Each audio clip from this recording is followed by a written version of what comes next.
welcome to 49ers in 5, your daily update on everything happening with the team that you need to know. I'm Rob Stats Guerrera. Today is Wednesday, March 27th, 2024. Here's what's happening with your San Francisco 49ers. The league meetings are still in full swing from Orlando, and yesterday we heard from Jed York and Kyle Shanahan. Let's start with Jed York. Famously, around 10 years ago, he said, "We don't hang NFC championship banners around here. We win Super Bowls." However, recently, Jed said that this year would have been a success for the 49ers, even if they had lost to the Lions in the playoffs. So Grant Cohn caught up with Jed and asked him, has your thinking changed from 10 years ago?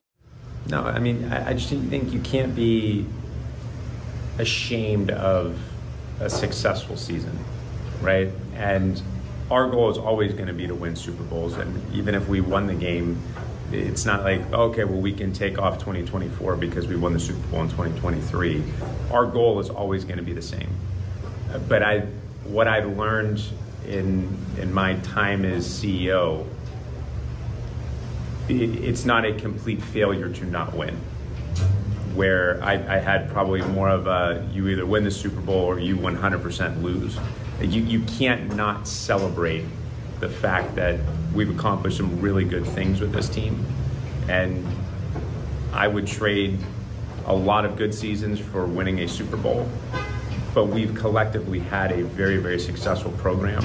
And I want to make sure that we continue to do that. And the only way to win the Super Bowl, you have to get there first. And we've obviously been very close several times.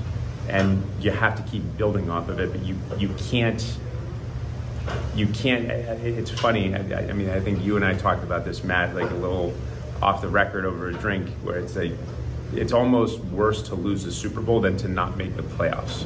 And I don't think that's how teams should feel, right? And as much as I would give just about anything to have won this game or 4 years ago against Kansas City, you can't leave and say, you know, the whole season was a disgrace. Like, it's not. It's a disappointment to not win, but you can't destroy yourself and destroy everything that you've built because you didn't finish and hit your ultimate goal. I know a lot of 49er fans might not like hearing it, but I think he's right. I think two things can be true. Yes, you want to win the Super Bowl every year. That should be the standard. But just because you don't win the Super Bowl doesn't mean everything was a complete and utter failure and you did nothing good and there's nothing you should be proud of. Two things can be true. Ultimately, you want to win the Super Bowl, and not doing that is a failure. But also, you can acknowledge the Niners have been really good the past 5 years, and that's okay to say. And even if they had won the Super Bowl, they would still be trying just as hard to win it in 2024 right now anyway. So I think two things can be true, even though a lot of Niner fans are not going to like hearing that from Jed York.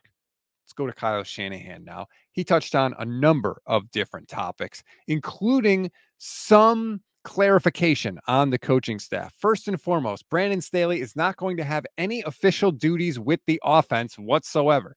He's going to be focusing on the defensive game plan, although Nick Sorensen is going to be the coordinator, and Sorensen is going to be the one calling plays. But it sure seems like all of Staley's attention is going to be on the defense. Mick Lombardi was hired without an official title. Kyle said he's going to handle Clint Kubiak's duties last year, which was passing game coordinator. Of course, Kubiak left to become the OC of the Saints, so they need someone to do that. Mick Lombardi, come on down. Also, Kyle mentioned at safety, they love the play of Jair Brown, but they are still kind of looking to add somebody there. And again, given the safety market, it seems like that could definitely be a possibility. We always give you one thing to read, one thing to watch, and one thing you might have missed. One thing to read on this Wednesday: the Niners were one of 3 teams to vote against the new kickoff rules, but they weren't totally against it. If you want to find out why and what I mean, just click the link in the description of this episode. One thing to watch: Brock Purdy spoke in the postgame locker room to the Lady Cyclones after their loss in the NCAA tournament. If you want to see part of his speech, again, click the link in the description of this episode. One thing you may have missed: Jim Harbaugh is doing Jim Harbaugh things again. Of course, we know he's back in the league now, the head coach of the Chargers. Apparently, since getting that job, he has been living in an RV.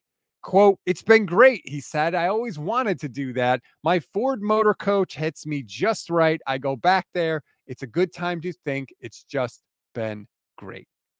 Oh, Jim Harbaugh, never change. That's a wrap on today's 49ers in 5. Please rate, review, and follow the Gold Standard Podcast Network. Like and subscribe to the YouTube channel as well. Click the little bell. You'll know every time we go live, which is every single weekday for you. Little bit different today. Grant is actually traveling home from the league meetings, so I won't be able to do a live stream with him, but don't worry, I will be live. We're going to go a little bit later in the day. I'm going to be with Marco Martinez. We're going to do 4:15 p.m. Pacific time, 4:15, 4:30, right in that window. We'll talk about the league meetings. We'll react to everything, the new rules changes, what Marco has been hearing about the 49ers. So you're definitely going to want to catch that one. Again, 4:15, 4:30 p.m. Pacific time. I'm Rob Stats Guerrero. Enjoy your Wednesday, everybody. We'll talk later today.